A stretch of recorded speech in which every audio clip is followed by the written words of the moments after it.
ಇವತ್ತು ಯುಗಾದಿ ಪಾಠ ಅಲ್ಲವೇ? ಶುದ್ಧವಾಗಿ ರೈತರು ಕೂರ್ಗಿಗೆ ಸುರುಮಾವನ್ನು ಹಚ್ಚಿ ಶೃಂಗಾರ ಮಾಡಿ ಬಡಿಗಾರ ಆಡಿ ಬಡ್ಡಿ ಪೂಜೆಗೆ ಸಿದ್ಧತೆ ಮಾಡುತ್ತಿದ್ದಾರೆ. ಅದಕ್ಕೆ ನಾವು ಕೂಡ ನಮ್ಮ ಮನೆಯಲ್ಲಿ ಪೂಜೆ ಮಾಡಬೇಕೆಂದು ಕೂರ್ಗಿಯನ್ನು ಹೊತ್ತುಕೊಂಡು ಬಂದೇನವ್ವ. ಆಯ್ತಪ್ಪ, ನೀನ್ ಇಷ್ಟದಂಗೆ ಕೂರ್ಗಿಗೆ ಸುರುಮಾವನ್ನು ಹಚ್ಚಿ ಎತ್ತುಗಳಿಗೆ ಮೈ ತೊಳೆದುಕೊಂಡು ಬಾ, ನಾನು ಪೂಜೆಗೆ ಸಿದ್ಧತೆಯನ್ನು ಮಾಡ್ತೇನೆ. ಆಯ್ತು ಅವ್ವ, ಹಾಗೆ ಆಗಲಿ.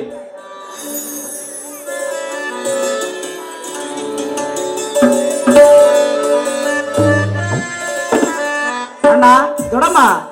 ಓ ಶ್ರೀಕಾಂತ್, ಬಾರಪ್ಪ, ಈಗ ಬಂದ್ಯಾ? ಹಾ ದೊಡಮ್ಮ.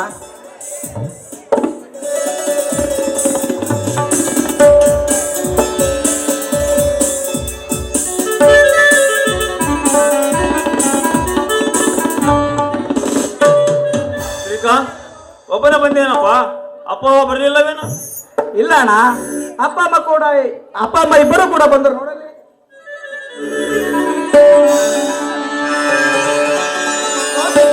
ಬಾರಮ್ಮ, ಈಗ ಬಂದ್ಯಾ? ಹೌದಕ್ಕ, ಇದೀಗ ಬಂದೆವು. ಅದೇನಪ್ಪ? ಹೌದಕ್ಕ, ಇದೀಗ ಬಂದೆವು.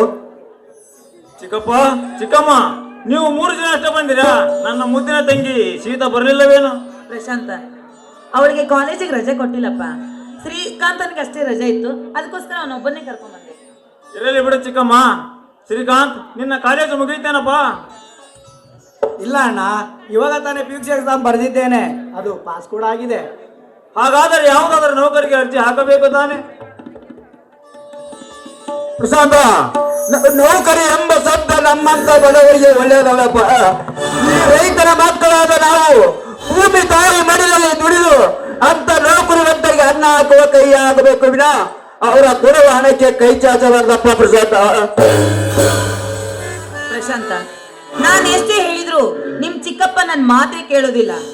ಇರೋ ಒಬ್ಬನೇ ಮಗ, ಸಾಕಷ್ಟು ಓದ್ಕೊಂಡಿದ್ದಾನೆ, ಯಾವ್ದಾದ್ರು ಒಂದು ನೌಕರಿಗೆ ಹಚ್ಚೋಣ ಅಂತ ಹೇಳಿದ್ರೆ ಇಲ್ಲ, ನಾವು ಬಡವರ ಮಕ್ಕಳು ಭೂಮಿಯಲ್ಲಿ ದುಡಿಬೇಕು ಅಂತ ಹೇಳ್ತಾರೆ. ಇನ್ನು ಶ್ರೀಕಾಂತನಿಗೆ ಯಾವ್ದಾದ್ರು ನೌಕರಿಗೆ ಅರ್ಜಿ ಹಾಕಪ್ಪ ಅಂತ ಹೇಳಿದ್ರೆ ಅವನೆಲ್ಲಿ ನನ್ನ ಮಾತು ಕೇಳ್ತಾನೆ. ನಾನು ಮಿಲಿಟರಿ ಸೇರ್ತೀನಿ, ವೀರ ಯೋಧನಾಗಿ ಭಾರತ ಮಾತೆಯ ಸೇವೆ ಮಾಡ್ತೀನಿ ಅಂತ ಹಠ ಹಿಡಿದುಕೊಳ್ಬಿಟ್ಟಿದ್ದಾನೆ. ಅಕ್ಕ, ಹೌದಪ್ಪ ಶ್ರೀಕಾಂತ್, ತಂದೆ ತಾಯಿನ ಬಿಟ್ಟು ಬೇರೆ ರಾಜ್ಯಕ್ಕೆ ಹೋಗಿ ನೌಕರಿ ಮಾಡೋದ್ರಲ್ಲಿ ಏನು ಸುಖ ಇದೆ ಹೇಳಿ? ಹೇಗಿದ್ರು ಕಲ್ತಿದ್ದೀಯ ಅಂದ್ಮೇಲೆ ಇಂದ ಊರಲ್ಲಿ ಪೊಲೀಸು ಅಥವಾ ಡಾಕ್ಟರ್ ಕೆಲಸವನ್ನ ನೀನಿಲ್ಲಿ ಮಾಡ್ಬಾರ್ದೇನು? ಅವ್ವ, ಲಂಚ ಎಂಬ ಮಂಚ ಹಾಕಿದ ಈ ಲಂಚಗೆಟ್ಟ ಸರ್ಕಾರದಲ್ಲಿ ದೊಡ್ಡ ದೊಡ್ಡ ಅಧಿಕಾರಿಗಳು ಕೇಳಿದಷ್ಟು ಲಂಚವನ್ನು ಕೊಟ್ಟು ನೌಕರಿಗೆ ಸೇರಿ ದೊಡ್ಡ ದೊಡ್ಡ ಅಧಿಕಾರಿಗಳು ಬಂದ ತಕ್ಷಣ ಎದ್ದು ನಿಂತು ಸೆಲೆಕ್ಟ್ ಹೊಡೆದು ಈ ಸಮಾಜದ ಬಡತನರ ಮೇಲೆ ಫೈನ್ ಎಂಬ ಹೆಸರಿನಲ್ಲಿ ಲಂಚವನ್ನು ಇಸಿದುಕೊಂಡು ಇವನು ಒಬ್ಬ ಲಂಚಕೋರ ಎನಿಸಿಕೊಳ್ಳುವುದಕ್ಕಿಂತ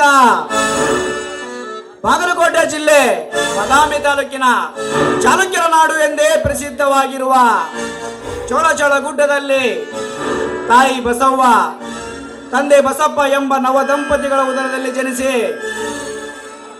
ಕಾರ್ಗಿಲ್ ಯುದ್ಧದಲ್ಲಿ ನಮ್ಮ ದೇಶವನ್ನು ನುಂಗಲು ಬರುತ್ತಿರುವ ಎದುರಾಳಿಗಳಿಗೆ ಎದೆ ಕೊಟ್ಟು ನಿಂತು ಅವರ ಬಿಸಿ ರಕ್ತವನ್ನು ಈ ಭೂಮಿಗೆ ಹರಿಸಿ ವಿಜಯಶಾಲಿಯಾಗಿ ತನ್ನ ಪ್ರಾಣವನ್ನೇ ಕೊಟ್ಟಂತ ಆ ಶಿವಯ್ಯನಂತೆ ಧಾರವಾಡ ಜಿಲ್ಲೆ ಕುಂದಗೋಡ ತಾಲೂಕಿನ ಬೆಟ್ಟದೂರು ಎಂಬ ಗ್ರಾಮದಲ್ಲಿ ರೈತರ ಮನೆಯಲ್ಲಿ ಜನಿಸಿ ಕಾರ್ಗಿಲ್ ಯುದ್ಧದಲ್ಲಿ ಕಾರ್ಗಿಲ್ ಯುದ್ಧದಲ್ಲಿ ವಿಜಯಶಾಲಿಯಾಗಿ ನಮ್ಮ ದೇಶದ ಬಾವುಟವನ್ನು ಹಾರಿಸುವಾಗ ಅತಿ ಪ್ರಮಾಣದಿಂದ ಬೀಳುತ್ತಿರುವ ಹಿಮ ಪರ್ವತದಲ್ಲಿ ತನ್ನ ಉಸಿರನ್ನು ಬಿಗಿಯಾಗಿ ಹಿಡಿದುಕೊಂಡು ಮರಳಿ ದೇಶ ಸೇವೆ ಮಾಡಬೇಕೆಂಬ ಕನಸು ಹೊತ್ತು ವೀರ ಸ್ವರ್ಗ ಹೊಂದಿದನಲ್ಲ ಆ ಹನುಮಂತಪ್ಪ ಕೊಪ್ಪದವರಂತೆ ಒಂದೇ ಒಂದು ವರ್ಷ ಬದುಕಿರ ಸಾಕವ್ವ, ಈ ನನ್ನ ಜನ್ಮ ಸಾರ್ಥಕವಾಯಿತು.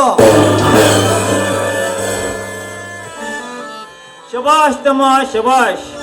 ಈ ನಿನ್ನ ಕೆಚ್ಚಿದ ಮಾತುಗಳನ್ನು ಕೇಳಿ ಈ ನಿನ್ನ ಅಣ್ಣನಿಗೆ ಒಂದು ಆನೆಬಲ ಬಂದಂತಾಯಿತು.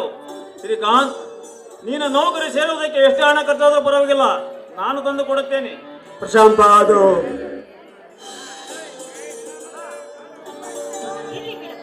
ಬೇಡ ಅಂತ ಹೇಳಬೇಡ. ಮಕ್ಕಳ ಸುಖಕ್ಕಿಂತ ಮತ್ತೆ ಹೆಚ್ಚಿನ ಏನಿದೆ ಹೇಳು.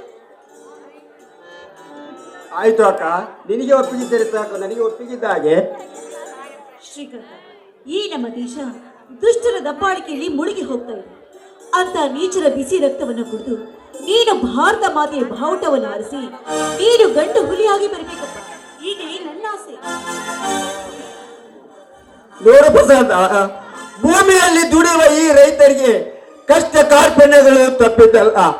ಎಂತ ಕಷ್ಟ ಬಂದರೂ ಕೂಡ ಭೂಮಿ ತಾನು ಕೊಟ್ಟಿರುವ ಪಡಿ ಜಾಗದಲ್ಲಿ ದಾನ ಧರ್ಮ ಮಾಡಿ ಧರ್ಮದ ಹಾದಿಯಲ್ಲಿ ನಡಿಬೇಕಪ್ಪ ಪ್ರಸಾದ.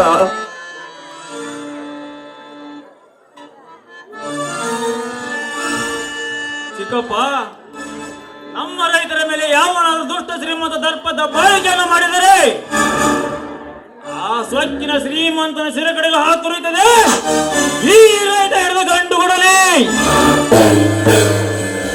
ಉದೋ ಎಂದು ಬಂದವರ ಬಾಳನ್ನು ಉದ್ಧಾರ ಮಾಡಿ ಭಂಡಾರದಿಂದ ಭಕ್ತರ ಬಾಳನ್ನು ಬಂಗಾರಗೊಳಿಸಿದ ಆ ಸವಲತಿ ಯಲ್ಲಮ್ಮನ ಮಗನಾದ ಪರಶುರಾಮನೂ ಕೂಡ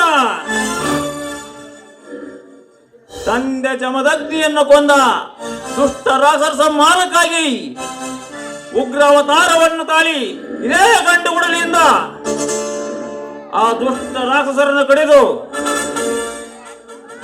ತಂದೆ ಜಮದಗ್ನಿಯ ಪ್ರಾಣವನ್ನು ಮೇಲೆ ಪಡೆದನಲ್ಲ, ಅದರಂತೆ ನಮ್ಮ ಮನೆತನದ ಮೇಲೆ ಯಾವನಾದರೂ ದುಷ್ಟ ಶ್ರೀಮಂತ ದರ್ಪದ ಬಾಳಿಕೆಯನ್ನು ಮಾಡಿದರೆ ಆ ಪರಶುರಾಮನಂತೆ ಉಗ್ರ ಅವತಾರವನ್ನು ತಾಳಿ ಆ ನಮ್ಮ ಕಡವೇರಿಯ ದೇಹವನ್ನು ಇಬ್ಬರಿಗೆ ಮಾಡಿ ಅವನ ರಕ್ತದಲ್ಲಿ ಮುಳುಗಿ ಬರುತ್ತಾನೆ ಈ ಪುಂಡ ಪ್ರಶಾಂತ.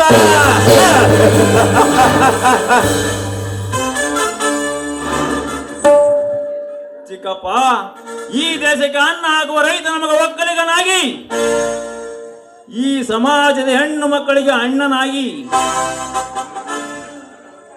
ಈ ಧರ್ಮದ ಹಾದಿ ನಡೆಯುವ ಜನರಿಗೆ ಧರ್ಮದ ನೆರಳಾಗಿ ಬಡವರ ರಕ್ತ ಹೀರುವ ಶ್ರೀಮಂತ ಕುತಂತ್ರಿ ಕುಲಗೇಡಿ ನನ್ನ ಮಕ್ಕಳಿಗೆ ಕಾಳಿಂಗ ಸರ್ಪವಾಗಿ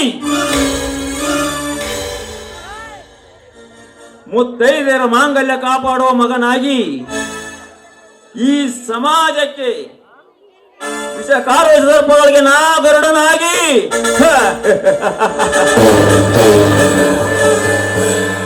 ಸಾಧು ಸಂತರ ಶರಣರ ಪಾದ ಕಮಲಗಳಿಗೆ ಶಿರಬಾಗಿ ಶರಣಾಗಿ ಧರ್ಮದಿಂದ ಬದುಕುತ್ತೇನೆ. ಇದು 7 ಕೋಟಿ ಭಂಡಾರ ಒಡೆಯ ಮೈಲಾರ ಲಿಂಗೇಶ್ವರನ ಪಾದದ ಸಾಕ್ಷಿಯಾಗಿಯೂ ಅಕ್ಕ, ಎಲ್ರೂ ಇದೇ ರೀತಿ ಮಾತಾಡ್ತಾ ನಿಲ್ತೀರಾ? ಏನು ಊಟ ಗೀಟ ಮಾಡ್ತೀರಾ?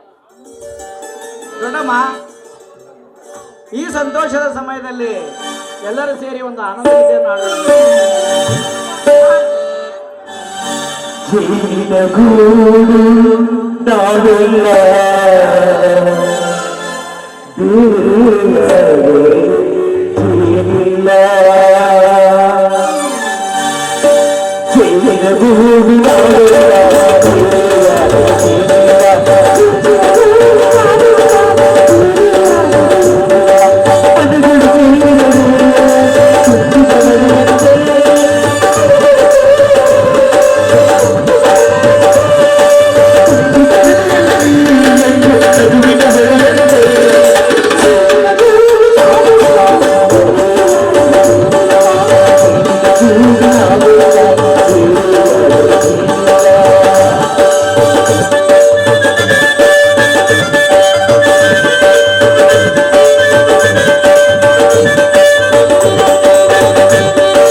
ತುಂಬಾ ಹಸಿರ್ಬೇಕು, ಊಟ ಮಾಡಿರಿ. ನಡಿ.